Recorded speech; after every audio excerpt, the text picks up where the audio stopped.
ಜನರಿಂದ ಜನರಿಗಾಗಿ ಜನರಿಗೋಸ್ಕರ ರಚಿತಗೊಂಡ ಸರ್ಕಾರಕ್ಕೆ ಪ್ರಜಾಸತ್ತಾತ್ಮಕ ರಾಷ್ಟ್ರ ಅಂತ ಕರಿತೀವಿ, ಪ್ರಜಾಸತ್ತಾತ್ಮಕ ಸರ್ಕಾರ ಅಂತ ನಾವು ಕರಿತಾ ಇದೀವಿ.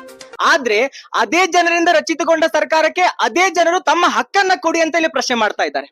ಏನಪ್ಪಾ ಅಂದ್ರೆ ನಮ್ಮ ಹಕ್ಕನ್ನ ನಮಗೆ ಕೊಡಿ. ನಾವು ಕಟ್ಟಡ ಕಾರ್ಮಿಕರಾಗಿದ್ದೀವಿ, ಸರ್ಕಾರದಿಂದ ಕಟ್ಟಡ ಕಾರ್ಮಿಕರಿಗೆ ಯಾವ ಯಾವ ಹಕ್ಕುಗಳಿದ್ದಾವೆ, ಯಾವ ಯಾವ ಸೌಲಭ್ಯಗಳಿದ್ದಾವೆ, ಅದೆಲ್ಲಾ ಸೌಲಭ್ಯಗಳನ್ನ ನಮಗೋಸ್ಕರ ಕೊಡಿ ಎಂಬ ಒಂದೇ ಒಂದು ಧರಣಿಯನ್ನ ಇಲ್ಲಿ ಜನ ಮಾಡ್ತಾ ಇದ್ದಾರೆ. ನಮಸ್ಕಾರ ಆತ್ಮೀಯರೇ, ನಾವ್ ಇವತ್ತಿದ್ದೀವಿ ಶಿಗ್ಗಾಂವ್ ತಾಲೂಕಿನ ತಹಶೀಲ್ದಾರ್ ಆಫೀಸ್ ಎದುರುಗಡೆ. ಇಲ್ಲಿ ಸುಮಾರು ಜನ ನನ್ನ ಹಿಂದ್ಗಡೆ ನೋಡ್ತಾ ಇರಬಹುದು, ಸುಮಾರು ಜನರಿದ್ದಾರೆ. ಇದು ಕಟ್ಟಡ ಕಾರ್ಮಿಕರ ರಕ್ಷಣಾ ವೇದಿಕೆಯ ಪರವಾಗಿ ಇಲ್ಲೂ ಧರಣಿಯನ್ನ ಮಾಡ್ತಾ ಇದ್ದಾರೆ. ಈ ಧರಣಿಯ ಉದ್ದೇಶ ಒಂದೇ, ಕಟ್ಟಡಕರ ಕಾರ್ಮಿಕರಿಗೆ ಸಿಗುವಂತಹ ಎಲ್ಲಾ ಸೌಲಭ್ಯಗಳನ್ನ ನಮ್ಗೆ ನೀಡಬೇಕು. ಅವ್ರು ಆಗ್ಲೊಬ್ರು ಹೇಳಿದ್ರು, ದೇವರು ವರ ಕೊಟ್ಟರು ಕೂಡ ಪೂಜಾರಿ ಕೊಡ್ತಾ ಇಲ್ಲ ಎಂಬಂತೆ. ಅಂದ್ರೆ ಸರ್ಕಾರ ಸೌಲಭ್ಯ ಕೊಡಬೇಕು ಅಂತ ಮಂಜೂರು ಮಾಡ್ತಾರೆ, ಮಾಡಿದ್ದಾಯ್ತು, ಆದ್ರೂ ಸಹ ಯಾರಿಗೆ ಸೌಲಭ್ಯಗಳು ಸಿಗಬೇಕು ಅವ್ರಿಗೆ ಸೌಲಭ್ಯಗಳು ಸಿಗ್ತಾ ಇಲ್ಲ. ಆ ಸೌಲಭ್ಯ ನಮಗೆ ಬೇಕೇ ಬೇಕು ಎಂಬ ನ್ಯಾಯವನ್ನ ಪಡ್ಲಿಕ್ಕೋಸ್ಕರ ಇಲ್ಲಿ ಜನರು ಧರಣಿಯನ್ನು ಕುತ್ಕೊಂಡಿದ್ದಾರೆ. ಬನ್ನಿ ಮಾತನಾಡೋಣ, ಇಲ್ಲಿ ಜನರು ಯಾವ ರೀತಿಯ ಅಭಿಪ್ರಾಯವನ್ನು ವ್ಯಕ್ತಪಡಿಸ್ತಾರೆ, ಅವ್ರ ನಿಜವಾದ ಹಕ್ಕೇನು, ಯಾವ್ದಕ್ಕೋಸ್ಕರ ಹೋರಾಟ ಮಾಡ್ತಾ ಇದ್ರೆ, ಯಾವ ರೀತಿ ನ್ಯಾಯ ಅವ್ರಿಗೆ ಬೇಕು ಅಂತ. ಸರ್ ನಮಸ್ಕಾರ, ತಮ್ಮ ಹೆಸರು? ಹನುಮಂತ ಸರ್. ಯಾವ ಉದ್ದೇಶಕ್ಕೋಸ್ಕರ ಧರಣಿ ಮಾಡ್ತಾ ಇದ್ದೀರಾ? ನಾವು ಗೌಂಡಿ ಕೆಲಸ ಮಾಡೋರು. ನೀವು ಗೌಂಡಿ ಕೆಲಸ ಮಾಡ್ತೀರಾ? ನಮ್ಮನ್ನೇ ಅಬ್ಸರ್ವ್ ಮಾಡಿದಾರು, ಏನಂತ ಮಾಡೋರಲ್ಲ ಅಂತ. ಇನ್ನೊಂದೇನಂದ್ರ ನಮ್ಗ ಬರಂತ ಸೌಲಭ್ಯ ಅಂತಂದ್ರ ನಮ್ಗ್ ಒಂದು ಸಿಕ್ಕಿಲ್ಲ. ಈಗಿಂತ ಮುಂಚೆ ನಿಮ್ಗೆ ಕಟ್ಟಡ ಕಾರ್ಮಿಕ ಲೇಬರ್ ಕಾರ್ಡ್ ಮಾಡಿ ಕೊಟ್ಟಿದ್ರಲ್ಲ ಸರ್, ರದ್ದು ಮಾಡಿಸಿದಾರ. ಮತ್ತೆ ರದ್ದು ಮಾಡಿದಾರ? ರದ್ದು ಮಾಡ್ಲಿಕ್ಕೆ ಕಾರಣ ಏನ್ ಗೊತ್ತಾಗ್ಬೋದಾ? ಕಾರಣ ಕೊಟ್ಟಿದ್ದಾರೆ, ನಮ್ಗ ಓದು ಬರ ಗೊತ್ತಿಲ್ಲ ಸರ್, ಗೊತ್ತಿಲ್ಲ ಸರ್. ಆ ಬಳಿಕ ನಾವು ತಿಳ್ಕೊಂಡಿಂದ ಧರಣಿಗೆ ಇಳಿಬೇಕಾದ ಸರ್. ಅಂದ್ರೆ ನಿಮ್ಮ ಕಾರ್ಡ್ ರದ್ದಾಗಿದ್ದಕ್ಕೋಸ್ಕರ ಯಾಕೆ ರದ್ದು ಮಾಡಿದ್ದೀರಾ, ನಮ್ ಕಾರ್ಡ್ ನಮ್ಗೆ ವಾಪಸ್ ಕೊಡಿ ಅನ್ನೋ ಒಂದು ಉದ್ದೇಶಕ್ಕೋಸ್ಕರ ಧರಣಿ ಮಾಡ್ತಾ ಇದ್ದಾರೆ. ನೋಡಿ, ಇವ್ರು ಹೇಳ್ತಾ ಇದ್ದಾರೆ, ನಮ್ಗೆ ಮುಂಚೆ ಲೇಬರ್ ಕಾರ್ಡ್ ಕೊಟ್ಟಿದ್ರು, ಆದ್ರೆ ಆ ಲೇಬರ್ ಕಾರ್ಡ್ ಅಚಾನಕ್ ಆಗಿ ರದ್ದು ಮಾಡಿದ್ದಾರೆ. ಯಾವ ಉದ್ದೇಶಕ್ಕೋಸ್ಕರ ನಮ್ ಲೇಬರ್ ಕಾರ್ಡ್ ರದ್ದು ಮಾಡಿದೀರಾ? ನಿಜವಾದ ಕಾರಣ ಬೇಕಲ್ಲ.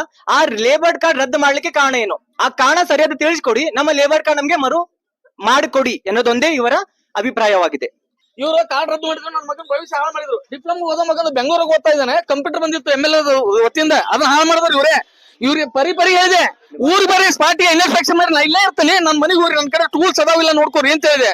ಅಲ್ಲಿ ಜನ ಕೇಳ್ರಿ ಅಂತ ಆ ಕೆಲಸ ಮಾಡ್ತಾ ಇಲ್ಲ, ಬರೀ ಹೆಸರು ಮೇಲೆ ಕುತ್ಕೊಂಡ್ ಫೋನಿನ ಮುಖಾಂತರ ಮಾಡ್ತಾರ ಇವ್ರು. ಜನರ ಹೊಟ್ಟೆ ಮೇಲೆ ಬರೇ ಕೊಡಕತ್ತಾರ, ದೇವ್ರ ವರ ಕೊಟ್ಟು ಪೂಜಾರ ವರ ಕೊಡೋಲ್ಲ ಅನ್ನಂಗ ಇವ್ರು ಮಾಡಕತ್ತಾರ. ಇವ್ರಿಗೆ ಸೂಪರಿಂಟೆಂಡೆಂಟ್ ಹೇಳಿದ ಪರಿಸ್ಥಿತಿನ, ಮಾನ್ಯ ಶಾಸಕರು ಕೂಡ ನಾನ್ ನೋಡಿದನಂತೆ, ಅವ್ರು ಹೇಳಿದ್ರು ಕೂಡ ಮಾಡ್ತಾ ಇಲ್ಲ. ಎಷ್ಟು ಮಂಡಿದ್ದಾರೆ ಇವ್ರು. ಇವ್ರನ್ನ ಹಂಗ ಬಿಡಬಾರ್ದು.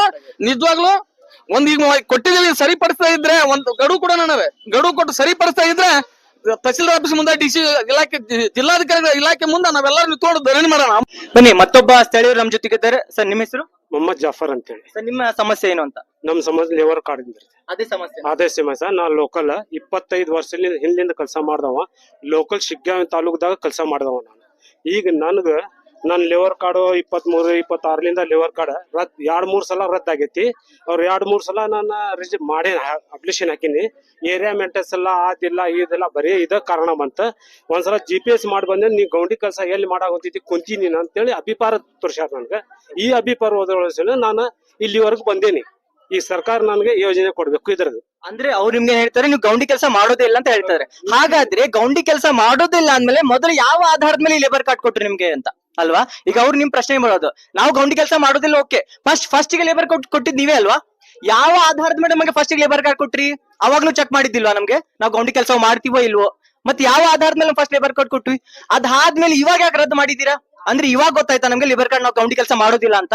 ಸೊ ಜನರ ಅಭಿಪ್ರಾಯ ಏನು, ಫಸ್ಟ್ ಗೆ ಲೇಬರ್ ಕಾರ್ಡ್ ಕೊಟ್ರಿ, ಸೆಕೆಂಡ್ ಯಾಕೆ ತೆಗೆದುಕೊಂಡ್ರಿ, ಇವಾಗ ಯಾಕೆ ರದ್ದು ಮಾಡಿದ್ರಿ? ಸೊ ಬನ್ನಿ ಪರಿಶೀಲನೆ ಮಾಡಿ, ನೀವ್ ಯಾರ ಹತ್ರ ಹೋಗ್ತೀರಾ, ನಾವು ರೆಡಿ ಇದ್ದೀವಿ. ಜನರ ಅಭಿಪ್ರಾಯ ಏನಪ್ಪಾ ಅಂದ್ರೆ, ನೀವ್ ಯಾರಿಗಾದ್ರೂ ಪ್ರಶ್ನೆ ಮಾಡ್ಕೊಳ್ಳಿ, ನಮ್ಮ ಸ್ಥಳಕ್ಕೆ ಬನ್ನಿ, ನಾವ್ ಹೇಳ್ತೀವಿ ನಾವು ಕೆಲಸ ಮಾಡ್ತೀವೋ ಇಲ್ವೋ, ನೀವ್ ಯಾರನ್ನಾದ್ರೂ ಕೇಳಿ. ಅದೇ ಅಲ್ಲ ನಿಮ್ ಪ್ರಶ್ನೆ. ಯಾರು ಅವ್ರು ಬರ್ಲಿ, ಅವ್ರ ಅಧಿಕಾರ ಅವ್ರು ಬರ್ಲಿ, ನಾ ತೋರಿಸ್ತೇನೆ, ಭಯ ಏನಿಲ್ಲ. ಲೋಕಲ್ ಶಿಗ್ಗಾಂವ್ ಒಳಗೆ ಎಷ್ಟು ನಾ ಎಲ್ಲೆಲ್ಲಿ ಕೆಲಸ ಮಾಡೀನಿ ಎಲ್ಲ ತೋರ್ಸಾಕ ನಾನ್ ನಿರ್ಧಾರ ಅದೀನಿ, ರೆಡಿ ಇದ್ದೀರಾ? ರೆಡಿ ಅದೀನಿ. ಈಗ ತೋರಿಸ್ತೇನೆ. ಅಂದ್ರೆ ನೀವ್ ಯಾರ ಕಡೆ ಕೆಲಸ ಮಾಡ್ತೀರೋ ಎಲ್ಲ ನಾ ಈ ಕಡೆ ಮಾಡ್ತೀನಿ ತೋರಿಸ್ಕೊಂಡು ನೀವು ರೆಡಿ ಇದ್ದೀರಾ? ಓನರ್ ಕೋಟ ತೋರಿಸ್ತೇನೆ, ಓನರ್ ಕೋಟ ತೋರಿಸ್ತೇನೆ. ನೋಡಿ ಅವ್ರು ಹೇಳ್ತಾರೆ, ಇಲ್ಲೇ ತಂದೇನೆ, ಭಯ ಇಲ್ಲ ನಮ್ಗೆ, ತೋರ್ಸಾಗಲೇ ತಂದೇನೆ, ಇಲ್ಲೇ ತೋರಿಸ್ತೇನೆ. ನೋಡಿ, ಒಬ್ಬ ಸಾಮಾನ್ಯ ವ್ಯಕ್ತಿ ತಮ್ಮ ಹಕ್ಕಿಗೋಸ್ಕರ ಎಷ್ಟು ಅಳಲನ್ನ ತೋಡ್ಕೊಂತಿದ್ದಾನೆ ಅಂತ. ನಾನ್ ಗೌಂಡಿ ಕೆಲಸ ಮಾಡ್ತೀನಿ, ನನ್ನ ಹಕ್ಕ ನನಗ್ ಕೊಡ್ರಿ, ನನ್ ಲೇಬರ್ ಕಾರ್ಡ್ ಇಂದ ಸರ್ಕಾರ ಸೌಲಭ್ಯ ಕೊಡ್ತಾ ಇದೆ, ಆ ಸೌಲಭ್ಯ ನಂಗೆ ಒದಗಿಸ್ಕೊಡ್ರಿ ಅನ್ನೋದೊಂದೇ ಜನರ ಅಳಲಾಗಿದೆ. ದಯವಿಟ್ಟು ಸರ್ಕಾರಕ್ಕೆ ಮತ್ತೊಮ್ಮೆ ಮನವಿ ಮಾಡ್ತಾ ಇದ್ದೀವಿ, ಏನಪ್ಪಾ ಅಂದ್ರೆ ರಾಜ್ಯ ಸರ್ಕಾರದಿಂದ ಕೇಂದ್ರ ಸರ್ಕಾರದಿಂದ ಯಾವ ಯಾವ ಯೋಜನೆಗಳು ಜನರಿಗೋಸ್ಕರ ಇದಾವೆ ಆ ಎಲ್ಲಾ ದಯವಿಟ್ಟು ನೀವು ಬನ್ನಿ, ಪರಿಶೀಲನೆ ಮಾಡಿ, ಅವ್ರು ನಿಜವಾಗಿಯೂ ಕೂಡ ಲೇಬರ್ ಆಗಿದ್ದಾರೋ ಇಲ್ವೋ, ಅವ್ರು ಗೌಂಡಿ ಮೇಸ್ತ್ರಿಗಳು ಆಗಿದ್ದಾರೋ ಪರಿಶೀಲನೆ ಮಾಡಿ, ಅದಾದ್ಮೇಲೆ ಸೌಲಭ್ಯ ಕೊಡಿ ಅನ್ನೋದು ಒಂದೇ ಜನರ ಅಳಲಾಗಿದೆ. ಆತ್ಮೀಯರೇ, ಅಸಂಘಟಿತ ಕಾರ್ಮಿಕರು, ಮಹಿಳಾ ಕಾರ್ಮಿಕರು ನಮ್ಮ ಜೊತೆಗಿದ್ದಾರೆ. ನಾವು ಬೀದಿ ವ್ಯಾಪಾರಸ್ಥರು, ಓಣಿಗೆ ಹೋಗಿ ಬೇರೆ ಹಳ್ಳಿಗಳಿಗೆ ಹೋಗಿ ನಾವು ವ್ಯಾಪಾರ ಮಾಡ್ತೀವಿ. ನಮಗೂ ಕೂಡ ಲೇಬರ್ ಕಾರ್ಡ್, ನಮಗೂ ಕೂಡ ಕಾರ್ಡ್ ಇದಾವೆ, ನಮಗೂ ಕೂಡ ಸರ್ಕಾರದ ಸೌಲಭ್ಯ ಇದಾವೆ, ನಮ್ಮ ಕಾರ್ಡ್ ಕೂಡ ರದ್ದು ಮಾಡಿದ್ದಾರೆ ಅಂತ ಇಲ್ಲಿ ಮಹಿಳಾ ಕಾರ್ಮಿಕರು ಹೇಳ್ತಾ ಇದ್ದಾರೆ. ಹಾಗಾದ್ರೆ ನಮ್ಮ ಗತಿ ಏನಾಗ್ಬೇಕು, ನಾವ್ ಏನ್ ಮಾಡ್ಬೇಕು ಎಂಬುದು ಇವರ ಅಳಲಾಗಿದೆ. ನೋಡ್ರಿ, ಭೂಮಿಯಾಗ ಹೊಲ ಇಲ್ಲ, ಊರಾಗ ಮನಿ ಇಲ್ಲ, ಹೊಲ ಮನಿ ಕೆಲ್ಸದಾಗ ದುಡ್ಕೊಂಡ್ ತಿನ್ಬೇಕು. ಗಂಡ ಸತ್ತು 2 ವರ್ಷದಾಗ ಮಗ ಸತ್ತ, ಮಗ ಸತ್ತು 2 ವರ್ಷದಾಗ ಮಗ ಸತ್ಲು. ನಮ್ದು ಏನೈತ್ರಿ ಪರಿಸ್ಥಿತಿ, ಊರಾಗ ಮನಿ ಇಲ್ಲ. ಆಸ್ತಿ ಮೇಲೆ ಆಸ್ತಿ ಇದ್ದವ್ರಿಗೆ ಮನಿ ಕೊಡ್ತಾರ, ನಮ್ಮಂತರ ಮನಿ ಇಲ್ಲ. ನಾವು 20 ವರ್ಷ ಆಯ್ತು, 2.5 ಸಾವಿರ ರೂಪಾಯಿ ತಿಂಗಳ ನಾ ಮನಿ ಬಾಡಿಗೆ ಕಟ್ಬೇಕು. ನನ್ ಮಗ ಒಂದ್ ಗೌಡಿ ಕೆಲ್ಸ ಹೋಗ್ತಾನ. ನನ್ ಪರಿಸ್ಥಿತಿ ಜೀವನ ಬಾಳ ಕೆಟ್ಟನ. 2 ಮುಂಡಿ ಹೊಲದ ಮನ್ಯಾಗ ಮಳೆ ಕೆಲ್ಸದಾಗ ಮಳೆಯಾಗ ದುಡಿಬೇಕಂದ್ರೆ 2 ದಿನ ಹತ್ತೈತಿ, 2 ದಿನ ಇಲ್ಲ. 20 ವರ್ಷದಿಂದ ನಾನು ಬಾಡಿಗೆ ಮನ್ಯಾಗ ಅದೇನಿ. 2.5 ವರ್ಷ, 2.5 ತಿಂಗಳದಾಗ ನಾನು ಮನಿ ಕಟ್ಟಕ್ ಮನಿಗಿಲ್ಲ. ನನ್ಗೆ ಮನಿ ಇದ್ದವ್ರಿಗೆ ಮನಿ ಕೊಡಾಕ್ತಾರೆ, ನಮ್ಮಂತರ ಬಾಡಿಗೆಯವ್ರಿಗೆ ಮನಿ ಇಲ್ಲ. ನಾವ್ ಯಾರ್ ಕೇಳ್ಬೇಕ್ರಿ? ಅಪ್ಪ ಇಲ್ಲ, ಅಮ್ಮ ಇಲ್ಲ, ತಾಯಿ ಇಲ್ಲ, ತಂದೆ ಇಲ್ಲ, ಅಣ್ತಮ್ಮರಿಲ್ಲ. ಯಾರ್ ಕೇಳ್ಬೇಕ್ರಿ ನಾವು? ನಮಗ್ ಮನಿ ಇಲ್ಲ, ಮನಿ ಕೊಡ್ರಿ ನಮಗೆ. ಅಜ್ಜಿ, ನಿಮ್ಗೇನ್ ಸಮಸ್ಯೆ ಆಗಿದೆ ಅಂತ? ನಮಗೆ ಲೇಬರ್ ಕಾರ್ಡ್ ಬಂದಾಗಿಪ್ಪ, ಸಕ್ರಿ ಕಾರ್ಡ್ ಇಲ್ಲ. ಮಕ್ಕಳಿಗೆ ಶಾಲೆಯವರಿಗೆ ಸೌಲಭ್ಯ ಇಲ್ಲ. ಮನಿ ಬಿದ್ದ 10 ವರ್ಷ ಆತು, ಮನಿ ಕಟ್ಟಕ್ ಸೌಲಭ್ಯ ಇಲ್ಲ. ನಮಗ ಹಿಂಗ್ ಕಾಲ್ ಚಾಚಿದ್ರು ಮನಿ ಇಲ್ಲ, ಹಿಂಗ್ ಕಾಲ್ ಚಾಚಿದ್ರು ಮನಿ ಇಲ್ಲ. ಬಟ್ ಈಗ ನಿಮ್ಮ ಸೌಲಭ್ಯ ಕೇಳ ಬಂದ್ರೆ ಅವ್ರು ಏನ್ ಹೇಳತ್ತದ್ರ ನಿಮ್ಗೆ ಈಗ ಅಂತ? ನಮಗ್ ಸೌಲಭ್ಯ ಎಲ್ಲಾ ಬೇಕು ನೋಡ್ಪ. ಈಗ ಏನ್ ಹೇಳಿನಲ್ಲ, ಎಲ್ಲಾ ಸೌಲಭ್ಯನು ಬೇಕು. ಅವ್ರು ಇನ್ನು ಏನು ಹೇಳೇ ಇಲ್ಲ ನಮ್ಗ. ನಾವ್ ಬರೋದು ಇಲ್ಲ, ನಾಯಿ ಹಂಗ ಹೋದ್ರದ ಹೋಗೋದು. ಲೇಬರ್ ಕಾರ್ಡ್ ಇಂದ ನಿಮ್ಗೆ ಯಾವ್ದೇ ಸೌಲಭ್ಯಗಳು ಬೇಕು, ನಾವು ಬೇಕ್ರಿ, ಸೌಲಭ್ಯ ಬೇಕು. ಈಗಾಗಲೇ ಕಟ್ಟಡ ಕಾರ್ಮಿಕರಿಗೆ ಗುರುತಿಸಿ ಕಟ್ಟಡ ಕಾರ್ಮಿಕರ ಕಾರ್ಡ್ಗಳನ್ನ ಕೊಡೋದು, ಬೀದಿ ವ್ಯಾಪಾರ ಮಾಡೋರಿಗೆ ಅಸಂಘಟಿತರ ಕಾರ್ಮಿಕರ ಕಾರ್ಡ್ ಕೊಡೋದು, ಆಟೋ ಡ್ರೈವರ್ಗೆ ಆಟೋ ಕಾರ್ಡ್ಗಳನ್ನ ಕೊಡೋದು. ರಾಜ್ಯ ಸರ್ಕಾರ 91 ವರ್ಗಗಳಿಗೆ ಅಸಂಘಟಿತ ಕಾರ್ಮಿಕರ ಕಾರ್ಡ್ಗಳನ್ನ ಕೊಡಬೇಕಂತ ರಾಜ್ಯ ಸರ್ಕಾರ ಘೋಷಣೆ ಮಾಡಿ 3-4 ವರ್ಷಗಳು ಕಳೆದ್ರು ಕೂಡ ನಮ್ಮ ತಾಲೂಕಿನಾಗ ಕಾರ್ಮಿಕ ಇಲಾಖೆಯವರು ಅಸಂಘಟಿತರಿಗೆ ಕಾರ್ಮಿಕರ ಕಾರ್ಡ್ಗಳನ್ನ ಕೊಡುವಂತ ಕೆಲಸ ಮಾಡಿಲ್ಲ. ಸೊ ಅವ್ರಿಗೆ ತಾಲೂಕಿನಾಗ ಈಗಾಗಲೇ ಅನೇಕ ಬಾರಿ ಹೇಳಿವಿ, ಆದ್ರೂ ಕೂಡ ಅದು ಕ್ರಮ ಕೈಗೊಂಡಿಲ್ಲ. ಅದನ್ನ ಶೀಘ್ರವೇ ಕ್ರಮ ಕೈಗೊಳ್ಳಬೇಕು ಅಂತೇಳಿ ತಮ್ಮ ಮುಖಾಂತರ ಇನ್ಸ್ಪೆಕ್ಟರ್ಗಳಿಗೆ ಹೇಳ್ಬೇಕಂತೇಳಿ ವಿನಂತಿಯನ್ನ ಮಾಡ್ತೇವೆ. ಜೊತೆಗೆ ಏನಪ್ಪಾ ಅಂತಂದ್ರ ಈಗಾಗಲೇ ಕಟ್ಟಡ ಕಾರ್ಮಿಕರಿಗೆ ಏನು ಸಣ್ಣ ಕಾರಣ ಕೊಟ್ಟಿರಲ್ಲ, ಆತ ಕಾಲಂಬು ತುಂಬಿಲ್ಲ ಅಥವಾ ಹೆಸರು ಬರ್ದಿಲ್ಲ, ಇದು ರಾಜ್ಯ ಸರ್ಕಾರ ಕೇಂದ್ರ ಸರ್ಕಾರ ಒಪ್ಪುವ ಕಾರಣಗಳಲ್ಲ. ಇನ್ಸ್ಪೆಕ್ಟರ್ಗಳು ಏನ್ ಹೇಳ್ತಾರ, ನಮಗ ಪರಿಶೀಲನೆ ಮಾಡಾಕ ಹೋಗ ಸಮಯದಾಗ ಅವ್ರ ಅಡ್ರೆಸ್ ಗೊತ್ತಾಗಂಗಿಲ್ರಿ ಅಂತಾರ. ಇನ್ಸ್ಪೆಕ್ಟರ್ಗಳ ಅಡ್ರೆಸ್ ಗೊತ್ತಾಗಂಗಿಲ್ರಿ ಅಂತಾರ. ನಾವ್ ಹೇಳಿದ್ವಿ, ಭಾರತ ಸರ್ಕಾರದವ್ರ UIDA ಕೊಟ್ರ, ಆಧಾರ್ ಕಾರ್ಡ್ ಕೊಟ್ಟೇವಿಲ್ಲಪ್ಪ ಅಂತ ಕೇಳಿದ್ವಿ. ಕೊಟ್ಟಿರಿ ಅಂತಾರ. ಒಟ್ಟಿನ ಕಾರ್ಡ್ ಕೊಟ್ಟಿರಿ ಅಂತ ಕೊಟ್ಟಿರಿ ಅಂತ ಕೇಳ್ತಾರ. ಬ್ಯಾಂಕ್ ಅಕೌಂಟ್ ಕೊಟ್ಟಿರಿಲ್ಪ, ಕೊಟ್ಟಿವಿ ಅಂತ ಕೇಳ್ತಾರ.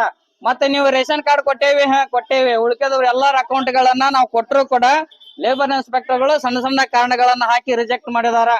ಜೊತೆಗೆ ಏನಪ್ಪಾ ಅಂತಂದ್ರ ರಿಜೆಕ್ಟ್ ಮಾಡಿದ್ರು ಕೂಡ ಹೆಂಗಪ್ಪಾ ಅಂತಂದ್ರ ಒಮ್ಮೆ ನೀವು ರಿಜೆಕ್ಟ್ ಆತಂದ್ರ ಕಾರ್ಮಿಕ ಇಲಾಖೆ ಒಳಗೆ 3 ತಿಂಗಳು ಒಳ್ಳೆ ಬರೋದಿಲ್ಲ. ಇದು ಫ್ರಿಜ್ ಅಂತಾರ ಅವ್ರ ಕಾರ್ಮಿಕ ಇಲಾಖೆ ಮಾಡೋ ಸೂತ್ರ ಇದೆ. ಕಾರ್ಮಿಕ ಇಲಾಖೆ ಅವರು ಏನ್ ಮಾಡ್ತಾರ, ಅದನ್ನ ಒಮ್ಮೆ ನಿಮ್ಮ ರಿಜೆಕ್ಟ್ ಮಾಡಿದ ಅಂದ್ರ 3 ತಿಂಗಳ ನೀವು ಒಳ್ಳೆ ಅಪ್ಲಿಕೇಶನ್ ಹಾಕಕ್ ಬರೋದಿಲ್ಲ. ಆಯ್ತು, ಒಮ್ಮೆ ನಮ್ದು ಫೇಲ್ ಆತ, 2ನೇ ಬಾರಿ ಏನ್ ಮಾಡ್ತಾರಪ್ಪ ಅಂತಂದ್ರ ಮತ್ತೊಮ್ಮೆ ಅರ್ಜಿ ಹಾಕ್ತೇವಿ, ಮತ್ತೆ ಅದನ್ನ ರಿಜೆಕ್ಟ್ ಹೊಡಿತಾನ. ಹಂಗ 3-4 ಬಾರಿ 1 ವರ್ಷ ಅಡ್ಡಾಡಿದ್ರ ನಮ್ ಕಾರ್ಮಿಕ ಏನಕನ ಬೇಡ ನಿಮ್ ಇಲಾಖೆ ಸವಾಸ ಅಂತ ಹೇಳಿ ಕೈ ಬಿಡ್ದಾನ. ಹಂಗ ಅದನ್ನ ಬಿಟ್ಟಾರ.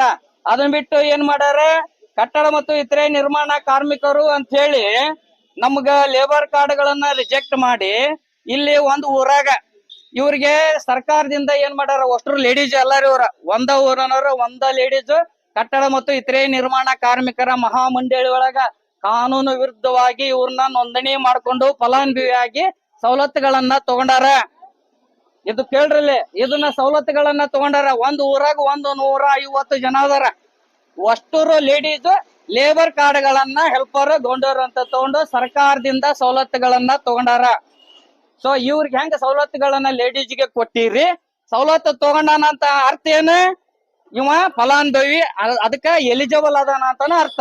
ಇವ್ರಿಗೆ ಲೇಬರ್ ಕಾರ್ಡ್ ಗಳನ್ನ ರಿನ್ಯೂವಲ್ ಮಾಡ್ಕೊಡ್ರಿ, ಮತ್ತ ಅವ್ರ ಮಕ್ಕಳಿಗೆ ಶೈಕ್ಷಣಿಕ ಸಹಾಯಧನ ಕೊಡ್ರಿ, ಮದ್ವಿ ಸಹಾಯಧನ ಕೊಡ್ರಿ, ಇನ್ನಿತರ ಸಹಾಯಧನವನ್ನ ಕೊಡ್ರಿ ಅಂತ ಹೇಳಿ ನಾವು ಕಾರ್ಮಿಕ ಇಲಾಖೆಗೆ ಅವರು ಬಂದಾರೆ. DO ಡಾಟಾ ಎಂಟ್ರಿ ಆಪರೇಟರ್, ಅವ್ರೇನ್ ದೊಡ್ಡ ಹುದ್ದೆ ಅಲ್ಲ, ಆದ್ರೂ ಕೂಡ ಅವ್ರಿಗೇನು ಸ್ಥಳಕ್ ಹೋಗ್ಬೇಕು. ಕಾರ್ಮಿಕ ಇಲಾಖೆ ರೂಲ್ಸ್ ಅಂಡ್ ರೆಗ್ಯುಲೇಷನ್ ನಾವೇನ್ ಗೌಂಡಿ ಕೆಲಸ ಮಾಡ್ತಾನ, ಎಲ್ಲಾರು ಮಾಡ್ಲೇವ ಗೌಂಡಿ ಕೆಲಸ ನಾವು ಸಿಕ್ಕಾಮ ಮಾಡ್ಬೇಕಂತಿರಲ್ಲ. ಬೆಂಗಳೂರಾಗ ಹೋಗ್ತಾನ, ಸೆಂಟ್ರಿಂಗ್ ಕೆಲಸ ಅಲ್ಲಿ ಮಾಡ್ತಾನ, ನಿನಗೆ ಡೌಟ್ ಐತೆ ಅಲ್ಲಿ ಹೋಗ್ಬೇಕ. ಇವ್ರು ಹೋಗಂಗಿಲ್ಲ, ಇಲ್ಲೇ ಕುತ್ಕೊಂಡು ಇವನ DC, ಇವನ AC, ಇವನ ಲೇಬರ್ ಇನ್ಸ್ಪೆಕ್ಟರ್, ಇಲ್ಲೇ ನಮ್ಮ ತಾಲೂಕಿನಾಗ ಇವನ AC, ಇವನ DC, ಇವನೇ ಅಲ್ಲ, ಇಲ್ಲೇ ಕುತ್ಕೊಂಡು ಇವನ ಫೈನಲ್ ಸುಪ್ರೀಂ ಆಗಿ ಮಾಡ್ತಾರ. ಇಲ್ಲಿ ಪಕ್ಕಾ ಗೌಂಡಿಗಳು ಇಲ್ಲೆಲ್ಲ ಈಗೇನಲ್ಲ ನಮ್ಮ ಒಡ್ರು ಮಂದಿ ಅಥವಾ ಇಲ್ಲದೋ ಸೀನಿಯರ್ ಮಿಸ್ತ್ರಿಗಳದಾರ, ಇವ್ರ ಎಲ್ಲಾರು ಪಕ್ಕಾ ಗೌಂಡ್ಯಾರ. ಇವ್ರನ್ನ ಏನ್ ಮಾಡ್ಯಾರ ಅಂದ್ರ ಆಟೋಮೆಟಿಕ್ ರಿಜೆಕ್ಟ್ ಮಾಡ್ಯಾರ. ಏನ್ ಕಾಲಮ್ ಅನ್ನ ಸರಿ ತುಂಬಿಲ್ಲ. ಮತ್ ಇವ್ರ ಯಾರ್ರಿ, ಇವ್ರ ಎಲ್ಲರಿಗೆ ಸವಲತ್ತು ಕೊಟ್ಟಾರ. ಮತ್ ಇವ್ರಿಗೆ ಲೇಬರ್ ಕಾರ್ಡ್ ಕೊಟ್ಟು ಸವಲತ್ತುಗಳನ್ನ ಕೊಟ್ಟು ಸರ್ಕಾರದಿಂದ ಸವಲತ್ತುಗಳನ್ನ ತಗೊಂಡಾರ ಅಂತೇಳಿ ಸರ್ಕಾರ ಮಾನ್ಯತೆಯನ್ನ ಕೊಟ್ಟಿದಾರ. ಇವ್ರಿಗೆ ಹೆಂಗ ಕೊಟ್ಟಾರಲ್ಲ ಹಂಗ ಅದೇ ಪ್ರಕಾರವಾಗಿ ಇವ್ರಿಗೆ ಲೇಬರ್ ಕಾರ್ಡ್ ಗಳನ್ನ ರಿನ್ಯೂವಲ್ ಮಾಡ್ರಿ. ಮತ್ತ ಅವು ಇತರೆ ಸವಲತ್ತುಗಳನ್ನ ನೀವು ಅವ್ರಿಗೆ ಕೊಡ್ರಿ. ಅವ್ರ ಈಗ ಆನ್ಲೈನ್ ಹೋಗಿ ಅಪ್ಲಿಕೇಶನ್ ಹಾಕ್ತಾ ಇದಾರೆ. ಲಾಸ್ಟ್ ಅಧಿಕಾರಿಗಳಿದ್ದಾಗ ಅವ್ರ ಪ್ರೊಸೀಜರ್ ಪ್ರಕಾರ ಅಪ್ಲಿಕೇಶನ್ ಹೇಳ್ತಿದ್ರೆ ಇಲ್ಲಿ ಕಾಲಮ್ ಇಲ್ಲಿ ತುಂಬಬೇಕು ಕೊಡ್ಬೇಕಂತ. ಅದನ್ನ ಆನ್ಲೈನ್ ಸೆಂಟರ್ ತುಂಬ್ಕೊಂಬರೋ ಮಟ್ಟಲ್ಲಿ ಅಧಿಕಾರಿಗಳು ಚೇಂಜ್ ಆಗ್ಬಿಟ್ಟಿದ್ದಾರೆ. ಅವ್ರು ಬಂದ ತಕ್ಷಣ ಈ ಕಾಲಮ್ ಅಲ್ಲಿ ಇದು ಬರಂಗಿಲ್ಲ, ಇದು ಮಿಸ್ಟೇಕ್ ಮಾಡಿದೀರಾ, ಇದ್ ನೀವು ಮಾಡಂಗಿಲ್ಲ, ನೀವು ಬೇರೆ ಮಾಡ್ಕೊಂಬರ್ರಿ. ಆನ್ಲೈನ್ ಸೆಂಟರ್ ಹೋದಾಗ ಏನ್ ಹೇಳ್ತಾ ಇದಾರೆ, ಇದು ಸರಿಯಾಗಿದೆ, ಇದಕ್ಕಿಂತ ಬಿಟ್ಟು ನಾವೇನ್ ಮಾಡಕ್ಕಾಗಲ್ಲ, ಆಫೀಸರ್ ಕೇಳ್ಕೊಳ್ಳಿ ಅಂತ. ಆಫೀಸರ್ ಇಲ್ಲಿ ನೀವು ಎಪ್ಪರ್ ಹೆಸರು ಬರ್ಬೇಕು, ಇಲ್ಲಿ ಕಾಮಾ ತಪ್ಪಾಗಿದೆ, ಇಲ್ಲಿ ಕ್ವಶನ್ ಮಾರ್ಕ್ ಬಂದಿಲ್ಲ, ಇಲ್ಲಿ ಫುಲ್ ಪಾಯಿಂಟ್ ಬಂದಿಲ್ಲ, ಈ ಹೆಸರು ಇಲ್ಲಿ ಬರ್ಬೇಕು, ಈ ಹೆಸರು ಇಲ್ಲಿ ಬರ್ಬೇಕು. ಅವ್ರು ಅನ್ಪಡ್ ಇದಾರೆ, ಅನ್ಎಜುಕೇಟೆಡ್ ಇದಾರೆ. ನಾವ್ ಏನ್ ಮಾಡ್ಬೇಕು? ಎರಡ್ ಸಲ ಆನ್ಲೈನ್ ಸೆಂಟರ್ ಗಳಿಬೇಕು, ಎರಡ್ ಸಲ ಅಧಿಕಾರಿ ಹತ್ರ ಬರ್ಬೇಕು. ಇದು ಸರ್ ಕಟ್ಟಡ ಕಾರ್ಮಿಕರು ಅಪ್ಲಿಕೇಶನ್ ಹಾಕಕ್ ಹೋಗ್ತಾರ ಸರ್. ಕೇಳಿಲ್ಲ, ಈಗ ನಾವ್ ಏನ್ ಮಾತಾಡಿದ್ರೆ ಅವ್ರ ಅಭಿಪ್ರಾಯನ ನಾವ್ ಸರಿ ಮಾಡ್ತೇವೆ ಅನ್ನೋದು. ಈಗ ನಾವ್ ಏನ್ ಪ್ರಶ್ನೆ ಮಾಡಿದ್ರು ಸರಿ ಮಾಡ್ತೇವೆ ಅಂತ ಹೇಳಾಕತ್ತಾರ. ಇನ್ಮೇಲೆ ಸರಿ ಆಗ್ಲದ ಮತ್ತೆ ಪ್ರಶ್ನೆ ಮಾಡುತ್ತೆ. ಇವಾಗ ಮನವಿ ಅಂತ ಇಸ್ಕೊಳತ್ರ ಮನವಿ ಸ್ವೀಕಾರ ಮಾಡ್ಲಿ ಅಷ್ಟೇ. ಈಗಾಗಲೇ ಶಿಗ್ಗಾಂವ ತಾಲೂಕಿನೊಳಗ ನಮ್ಗ ತೊಂದರೆ ಆಗೈತಿ, ಅರ್ಜಿಗಳನ್ನು ಕೊಟ್ಟೇವಿ. ಕೊಟ್ಟರು ಕೂಡ ಅವನ್ನ ರಿಜೆಕ್ಟ್ ಮಾಡಿದಾರ. ಈಗ ಹೇಳಿದ್ರ ಅನ್ಫಿಟ್ ಅದಾವ, ಹಂಗಿದ್ದವ ಅಂತ ರಿಜೆಕ್ಟ್ ಮಾಡ್ರಿ. ಪಕ್ಕಾ ಅದಾರ, ಯಾರದಾರ ಅವ್ರಿಗೆ ನ್ಯಾಯ ಕೊಡ್ರಿ ಅಂತೇಳಿ ಈಗಾಗಲೇ ತಾಲೂಕಿಗೆ ಸಂಬಂಧಪಟ್ಟಂಗ PM ವಿಶ್ವಕರ್ಮದವರು, ಜಿಲ್ಲಾ ಮಟ್ಟದ ಅಧಿಕಾರಿಗಳು ಅದಕ್ಕೆ ಸರ್ಟಿಫಿಕೇಟ್ ಕೊಟ್ಟಿದ್ದಾರೆ. ಅದನ್ನ ಪರಿಶೀಲನೆ ಮಾಡಿ ನಮ್ಗೆ ನ್ಯಾಯ ಕೊಡ್ಬೇಕು ಅಂತೇಳಿ ತಹಶೀಲ್ದಾರ್ಗೆ ಒಂದು ವಿಷಯದ ಬಗ್ಗೆ ನಾವು ಮನವಿಯನ್ನ ಸಲ್ಲಿಸ್ತೇವೆ. ಕಾರ್ಮಿಕ ಅಧಿಕಾರಿಯಿಂದ ನಾನು ಬಂದಿರೋದು ತರನ್ನುಮ್ ಅಂತ ನನ್ನ ಹೆಸರು. ಇವತ್ತು ನನಗೆ ಕೆಲವೊಂದು ಸಮಸ್ಯೆಗಳು ಮತ್ತೆ ಇಲ್ಲೇ ನಿಮ್ಮ ಏನೇನ್ ಪ್ರಾಬ್ಲಮ್ಸ್ ಅದಾವಂತ ಬೇಡಿಕೆಗಳನ್ನು ತಹಶೀಲ್ದಾರ್ ಮುಖಾಂತರ ಕೊಟ್ಟಿದ್ದೀರಿ.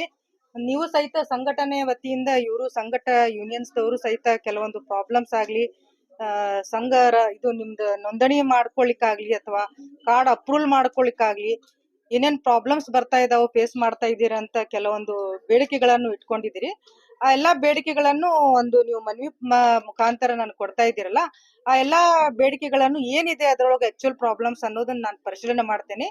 ಮತ್ತ ಮುಂದಿನ ದಿನಗಳಲ್ಲಿ ಆದಷ್ಟು ಅವಂಗೆಲ್ಲ ಹೋಗ್ಲಾಡಿಸ್ಲಿಕ್ಕೆ ಮತ್ತ ದೂರ ಮಾಡ್ಲಿಕ್ಕೆ ನಾವು ಪ್ರಯತ್ನ ಮಾಡೋಣ. ಇದಕ್ ನಿಮ್ಗೆ ಸಹಕಾರನು ಬೇಕಾಗ್ತದ ನನಗೆ. ಯಾಕಂತಂದ್ರೆ ಈಗೆಲ್ಲ ತಮ್ಗೆಲ್ಲ ಗೊತ್ತದ, ಸುಮಾರಷ್ಟು ಜನ ನಕಲಿ ಕಾರ್ಮಿಕರು ನಮ್ಮ ಹಾವೇರಿ ಡಿಸ್ಟಿಕ್ ಒಳಗ ನೋಂದಾಯಿತರಾಗಿದಾರ ಅಂತ ಗೊತ್ತದ. ಈ ಹಂತದಲ್ಲಿ ಮಂಡಳಿಯ ನಾವು SOP ಪ್ರಕಾರ ಸ್ಟ್ರಿಕ್ಟ್ ಆಗಿ ಫಾಲೋ ಅಪ್ ಮಾಡ್ತಾ ಇದ್ದೇವಿ. ಪ್ರತಿಯೊಂದನ್ನು ನಾವು ವೆರಿಫಿಕೇಶನ್ ಮಾಡಿನ ಅಪ್ರೂವಲ್ ಮಾಡ್ತಾ ಇದ್ದೇವಿ. ಇದೊಂದು ಪ್ರಾಬ್ಲಮ್ ಇರೋದ್ರಿಂದ ನಾ ಕೆಲವೊಂದು ಜನರಿಗೆ ಅದೇನೋ ಸ್ವಲ್ಪ ಡಿಲೇ ಆಗಿರ್ಬೋದು, ಪ್ರೊಸೆಸ್ ಮಾಡೋದು ಸಹಿತ ನಿಧಾನವಾಗಿರ್ಬೋದು. ಅದನ್ನ ನಮ್ಮ DOs ಗಳನ್ನ ನಾನು DO ಗಳಿಗೆ ಹೇಳ್ತೇನೆ. ಮತ್ತೆ ಯಾವ ರೀತಿ ಅವರು ಅದನ್ನ ಮೊದ್ಲು ಯಾವ ತರ ಪ್ರಾಬ್ಲಮ್ಸ್ ತಮ್ಗೆ ಬರ್ತಾ ಇತ್ತು, ಅದನ್ನ ಯಾವ ತರ ಕ್ಲಿಯರ್ ಮಾಡ್ತಿದ್ರಿ, ಈಗ ಯಾಕೆ ಪ್ರಾಬ್ಲಮ್ಸ್ ಆಗ್ತಾ ಇದೆ ಅನ್ನೋದನ್ನ ಚರ್ಚೆ ಮಾಡೋಣ. ಮತ್ ಮುಂದಿನ ದಿನಗಳಲ್ಲಿ ಇಲ್ಲೇ ತಾವು ಒಂದು ಅಸೋಸಿಯೇಷನ್ ಆತು ಏನೋ ಒಂದ್ ಮಾಡಿದ್ರೆ ಬಗೆಹರಿಸ್ಕೊಳ್ಳೋಣ ಅಂತ ಹೇಳ್ತಾ ತಮ್ಮ ಮನವಿಯನ್ನು ತಗೊಳ್ತೇನೆ. ಮತ್ತೆ ಅದನ್ನ ಮೆಡ್ ಆಫೀಸಿಗೆ ಕಳಿಸ್ಕೊಡ್ತೇನೆ. ಕೊನೆಯದಾಗಿ ಈ ಧರಣಿಯ ಮುಕ್ತಾಯ ಹಂತಕ್ಕೆ ಬಂದಿದ್ದು, ಸ್ಥಳಕ್ಕೆ ದೌಡಾಯಿಸಿ ಕಟ್ಟಡ ಕಾರ್ಮಿಕ ಇಲಾಖೆಯ ಜಿಲ್ಲಾಧಿಕಾರಿಗಳಾದಂತಹ ಕಟ್ಟಡ ಜಿಲ್ಲಾಧಿಕಾರಿಗಳು ಕೂಡ ಸ್ಥಳಕ್ಕೆ ಬಂದ್ರು. ಜೊತೆಗೆ ಶಿಗ್ಗಾಂವ ತಾಲೂಕಿನ ತಹಶೀಲ್ದಾರ್ ಕೂಡ ಸ್ಥಳಕ್ಕೆ ಆಗಮಿಸಿದ್ರು. ಜನರ ಏನು ಮನವಿ ಇದೆ ಆ ಜನ ಮನವಿಯನ್ನ ಪಡೆದುಕೊಂಡು ನೋಡೋಣ ಇದಕ್ಕೆ ಯಾವ ರೀತಿ ಸಮಸ್ಯೆ ಆಗ್ತಾ ಇದೆ. ಈ ಸಮಸ್ಯೆಗೆ ಬಹುಬೇಗನೆ ಪರಿಹಾರ ಮಾಡ್ಕೊಳ್ಳಿಕ್ಕೆ ನಾನು ಶ್ರಮಿಸ್ತೇನೆ, ನಿಮ್ಗೆಲ್ಲರಿಗೂ ನಾ ಪರಿಹಾರ ಒದಗಿಸಿಕೊಡ್ತೇನೆ ಅಂತಕ್ಕಂತ ವಿಶ್ವಾಸವನ್ನ ಜನರಲ್ಲಿ ಮೂಡಿಸಿ ಈ ಧರಣಿಗೆ ಅಂತ್ಯವನ್ನ ಅವರು ಹೇಳಿದ್ದಾರೆ. ಜನರ ಅಭಿಪ್ರಾಯ ಅಷ್ಟೇ, ನಮ್ಮ ಬನ್ನಿ ಸ್ಥಳಕ್ಕೆ ಪರಿಶೀಲನೆ ಮಾಡಿ, ನಾವು ಅಯೋಗ್ಯರಾಗಿದ್ದರೆ ನಮ್ಮ ಕಟ್ಟಡ ಕಾರ್ಮಿಕ ರದ್ದು ಮಾಡಿ, ಆದ್ರೆ ನಾವು ಯೋಗ್ಯರಾಗಿದ್ರೆ ದಯವಿಟ್ಟು ನಮ್ಗೆ ಲೇಬರ್ ಕಾರ್ಡ್ ಅನ್ನು ಕೊಡಿಸಿ ಸರ್ಕಾರದಿಂದ ಬರುವಂತಹ ಸೌಲಭ್ಯಗಳನ್ನು ಪಡೆದುಕೊಳ್ಳಲು ನಮ್ಗೆ ಅವಕಾಶನ ಒದಗಿಸಿಕೊಡಿ ಅಂತ ಕೇಳ್ಕೊತಾ ಇದ್ದಾರೆ. ಧನ್ಯವಾದಗಳು.